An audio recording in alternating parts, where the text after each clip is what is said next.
शालोकानां त्रिलोकानां यद्विद्यादर्पणायते। नमो अर्यन्ताळं नमो सिद्धाळं नमो वायरेयाळं नमो अज्जायाळं नमो लोये सबसाहुळं। बोलो अनंतानंद सिद्ध परमेष्ठी भगवान की, 1008 श्री आदिनाथ भगवान की, 1008 श्री शीतलनाथ भगवान की, वर्तमान शासन नायक श्री महावीर स्वामी की, परम पूज्य आचार्य भगवान विशुद्ध सागर महामुनिराज की, 2.5 दीप में विराजमान 3 कम 9 कोटि मुनिराजों की, अहिंसामयी विश्व धर्म की,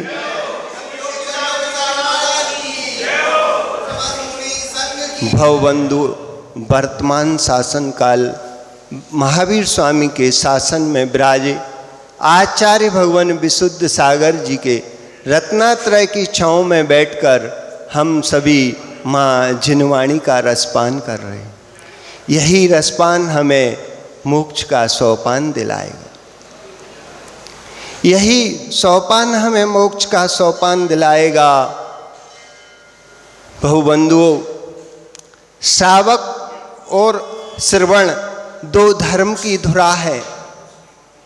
इनके भी छठ आवश्यक होते हैं मुनियों के, और श्रावक के भी छठ आवश्यक होते हैं। मुनियों की चर्या कराने वाले श्रावक होते हैं। जैसे श्रावकों आपने निर्गंतों को की चर्या कराई, अब भक्ति की डांट सुनो। ये श्रावक भी अपने गुरु पर डांट सकते हैं। कल की बात शुरू करते आगे बढ़ाते हैं। अब सुनो, हे स्वामी, धन्य है मेरे अहोभाग जो मैंने आपको उत्तम पात्र को अपने हाथों से आपकी अंजुलि पर ग्रास रखा। मैं धन्य हो गया। मेरा दान भी आपकी साधना में निमित्त बना। मैं धन्य हो गया। अब आप सामायिक करो, आप स्वाध्याय करो। जैसे माँ अपने बेटे को खिला पिलाकर बोल दिया करती है कि जाओ अब पढ़ाई करो, ऐसे ही कुंद स्वामी जी ने रैण सार में लिखा है कि हे श्रावक साधु के लिए उस माँ के समान है। जो श्रावक साधु के लिए माँ समान है। जिस माँ के गर्भ में, कैसी माँ है? जिस माँ के गर्भ में शिशु है, गर्भवती माँ अपने उदरस्थ शिशु का कितना ध्यान रखती है। एक एक कदम संभाल के चलती है कि मेरे उदरस्थ बेटे को कहीं कष्ट ना हो जाए, कष्ट ना हो जाए। ऐसे ही श्रावक योगियों का उतना ही ख्याल रखते हैं कि कहीं शरीर का ध्यान कि ये मेरे जिनवाणी के लाल को कहीं कष्ट ना हो जाए। शरीर का ध्यान तो करते हैं, पर जैसे श्रवण साधु के शरीर का ध्यान रखते हैं, ऐसे ही ज्ञानी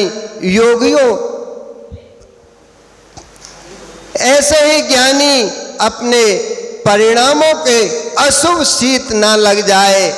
योगी अपने परिणामों को ऐसे संभाल के रखता है, अशुभ की ठंड ना लग जाए, अब अशुभ की शीत ना लग जाए। तो उन परिणामों को कैसे संभाले? बात आचार्य श्री के जैसे गाली देने वाला भिन्न है। युवाओं, ये विषय स्वयं पर भी लागू करना। आप तुरंत लड़ने पहुंच जाते हो। आप किसी ने कुछ गाली दी या कुछ किया, तुरंत लड़ने पहुंच जाते हो, खड़े हो जाते हो, 4 मित्र और बुला लेते हो और कौन है सामने आओ ऐसा बोलते हो। आओ मेरे से बात करो। जितने तूने स्वयं के परिणाम खराब किए और दूसरे के परिणाम खराब किए, इतने में तू मित्रता कर लेता। उसी वचनों से जैसे गाली देने वाले पे आप कुपित होते हो, ऐसे भैया उसके परिणाम कुपित हैं, लेकिन अपन निमित्त ना बने, अपन कुपित ना हो। भैया तेरे से गलती हो गई, क्षमा कर दो, क्योंकि अज्ञानता से नहीं ज्ञान से ही की है, फिर भी तुम उसको क्षमा कर दो। समझो ध्यान से विषय की गंभीरता देखो। भैया पत्थर की बात पत्थर से करना ये दुनिया सिखाती है। पत्थर मारने वाले को आशीर्वाद देना ये जिनदेव ने सिखाया। ईंट का जवाब पत्थर से देना तो दुनिया सिखाई है, दुनिया ने सिखाया है, लेकिन पत्थर का जवाब आशीर्वाद से देना ये जिनदेव ने सिखाया। अरिहंत देव का उपदेश नहीं है कि ईंट का उत्तर पत्थर से देना ये निर्गंथ का धर्म नहीं है। ईंट पत्थर फेंकने वालों को भी आशीर्वाद देना ये दिगंबर का धर्म है।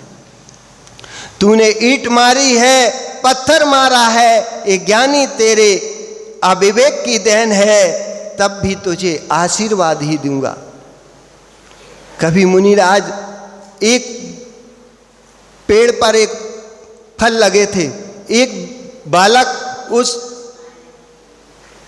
पत्थर मार रहा था फल तोड़ने के लिए, उसे पता नहीं था। नीचे मुनिराज सामायिक कर रहे थे, वो पत्थर पेड़ पे ना लगकर फल तो नहीं गिरा, लेकिन उसको बाद में पता चला, वो आया कि पत्थर से फल गिरा होगा, देखा तो महाराज जी के खून बह रहा था। उसको क्षमा मांगता है कि महाराज जी गलती हो गई मेरे से। कहले बेटे तुम पेड़ में पत्थर मारते तो तुम्हें फल देता है पेड़, लेकिन मैं तुम्हें कुछ नहीं दे पाया। ये महाराज जी के वचन थे कि बेटे मैं तुम्हें कुछ नहीं दे पाया, लेकिन गलती तो हो गई। लेकिन उन्होंने उसको डांटा नहीं, कहले कोई बात नहीं, पेड़ तो तुम्हें फल देता है, मैं तुम्हें आशीर्वाद देता।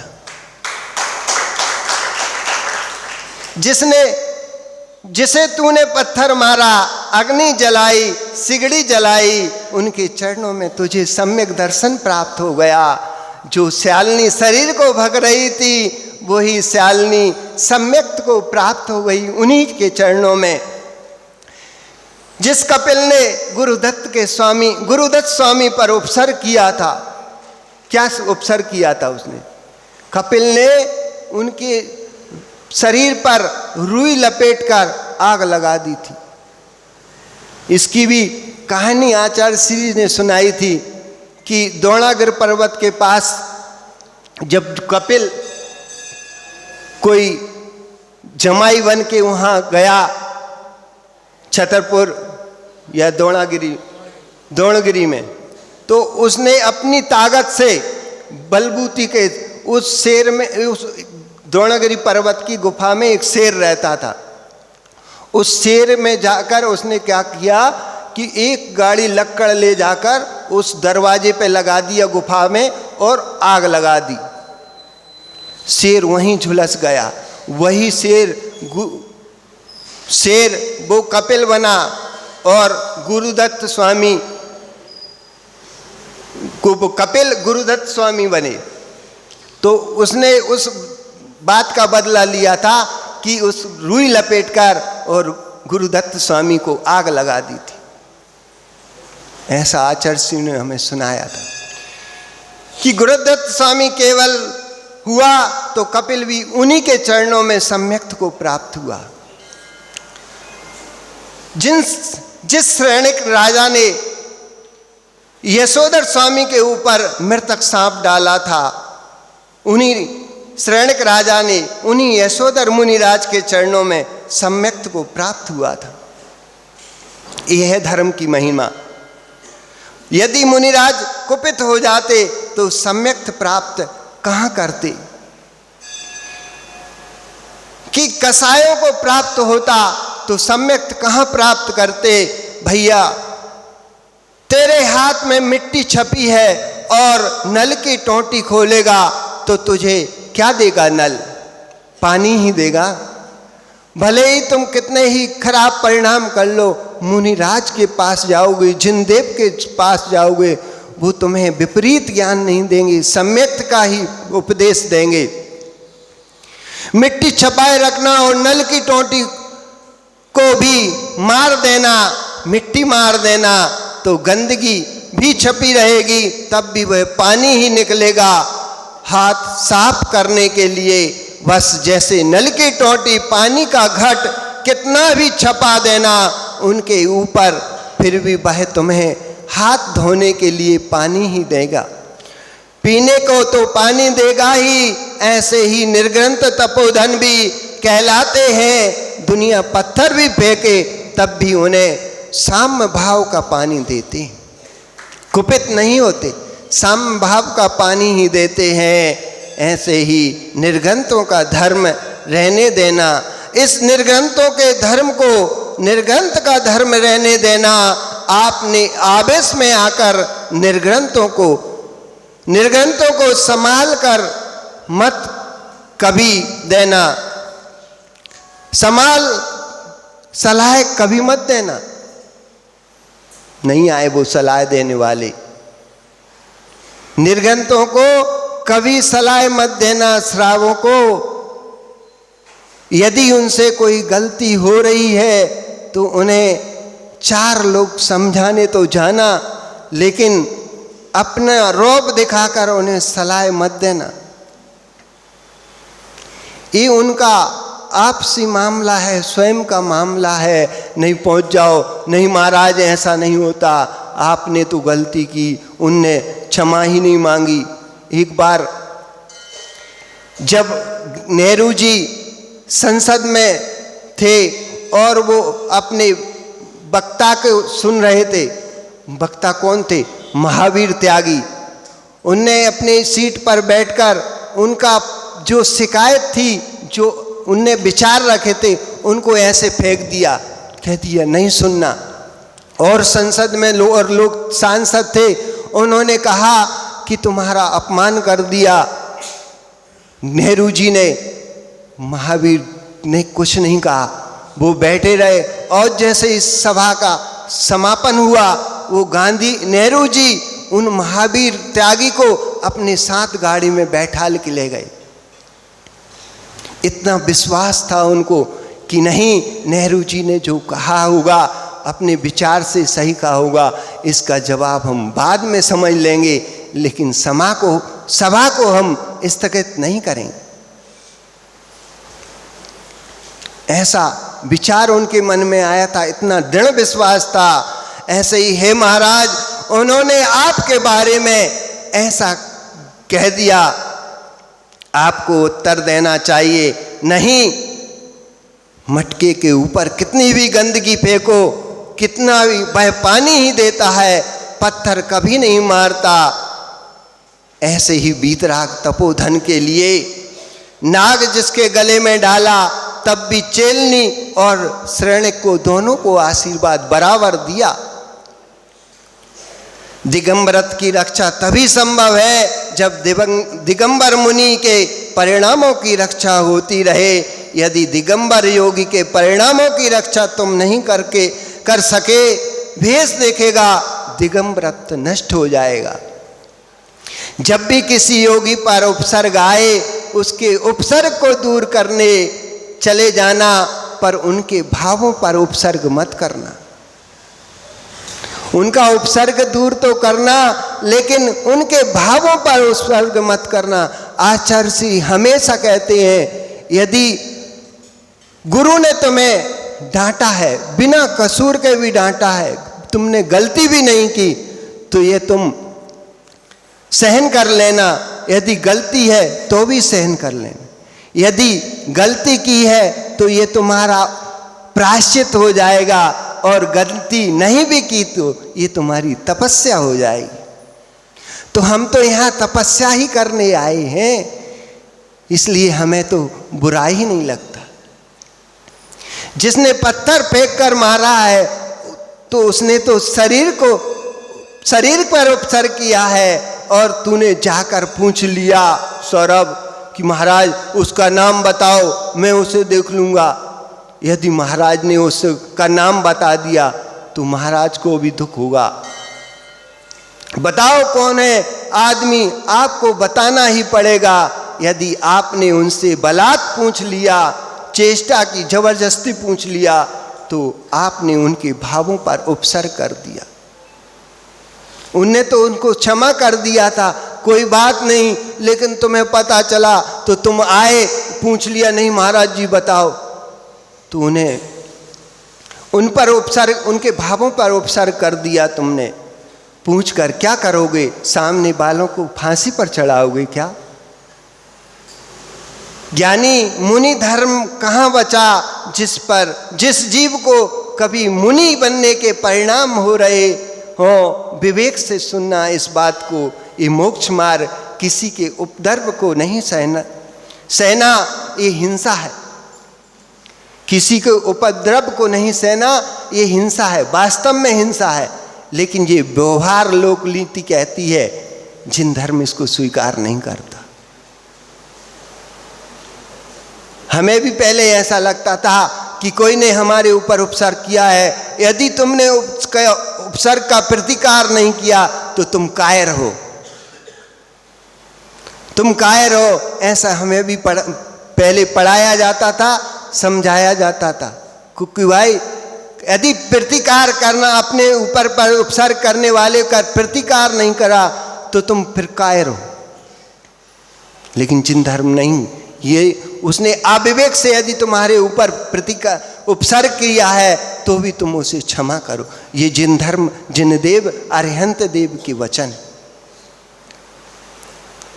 ये व्यवहार की बातें हैं। बाहर पुरुष जो भी कष्ट देगा वह शरीर पर ही दे पाएगा, लेकिन भीतर का कष्ट देने वाला वह पुरुष नहीं है, तेरी भीतर स्वयं की आत्मा है। अशुभ वचन का प्रयोग किया है और आप उस पर भीतर नहीं ले जाना चाहते, तो आप स्वयं ही भीतर लेकर जा रहे हो, तभी कष्ट आपको अनुभव आएगा। मेरा मित्र मेरा उपादान है, मेरा शत्रु मेरा उपादान है। उपादान मैंने पवित्र रखा है तो बाहर का शत्रु मेरा कुछ नहीं कर पाएगा। उपादान को संभाल के रखना। उपादान मैंने विकृत किया है तो बाहर का मित्र कुछ नहीं कर पाएगा। अशुभ बोलने वाले तेरे भिन्न है, और भिन्न को देख करके आप विकल्प क्यों कर रहे हो? उपादान दृष्टि स्वभाव को उज्जवल रखना है तो उपादान को संभाल के रखना है। निमित्तों को संभालने जाओगे तो निमित्तों को संभाल नहीं पाओगे। उपादान को ही संभालना होगा। और ज्ञानी गाली सुनकर कुपित नहीं हो रहे हैं तो वह तेरे लिए निमित्त कर भी निमित्त नहीं है, निमित्त होकर भी निमित्त नहीं है। और गाली पर सुनकर खेद प्राप्त हो रहा है तो अपने उपादान के लिए निमित्त बनाया है। निहारो तटस्थ, जिस दृष्टि से व्याख्या है उसको पकड़ो। अभी हम उनको मुनि बनाकर बोल रहे थे, और तीर्थंकर की प्रकृति के लिए 16 कारण भावना भानी पड़ती है। तीर्थंकर प्रकृति के लिए 16 कारण भावना भानी पड़ती है, तब कहीं तीर्थंकर की पद की प्राप्ति होती। इसलिए हमें अपने निमित्तों को संभाल के रखना है, उपादान को संभाल के रखना है, निमित्तों पर दृष्टिपात नहीं करना है। ऐसे आचार्य श्री विशुद्ध सागर जी ने वस्तुत्व महाकाव्य लिखा है, और उसमें एक कविता हम आपको सुनाते हैं। क्योंकि भाई अंकुर ध्यान से सुनना। वस्तु वस्तु स्वाधीन, कोई भी नहीं किसी अन्य वस्तु के अधीन। निमित्त नैमित्तिक संबंध होने पर भी प्रत्येक वस्तु स्वाधीन। निमित्त नैमित्तिक संबंध होने पर भी प्रत्येक वस्तु स्वाधीन। पराधीनता अपर वस्तु की त्रिकालिकता होती नष्ट, जो होता त्रिकालिक सनातन। जो होता त्रिकालिक सनातन, उसका कोई कर्ता न हरता, रक्षक नहीं। यदि परमात्मा कर्ता वस्तु का, सृष्टि का, यदि परमात्मा कर्ता वस्तु का, सृष्टि का, तब वस्तु सृष्टि सनातन नहीं। तब वस्तु सृष्टि सनातन नहीं। यदि सनातन है तो परमात्मा कर्ता नहीं, तो परमात्मा कर्ता नहीं। यदि वास्तव में वस्तु सनातन है तो किसी ने नहीं बनाया उसे, तो और परमात्मा ने बनाया है तो वो फिर सनातन नहीं। ये वस्तुत महाकाव्य की कविता हमने आपको सुनाई। बोलो आचार्य भगवान विशुद्ध सागर महामुनिराज की।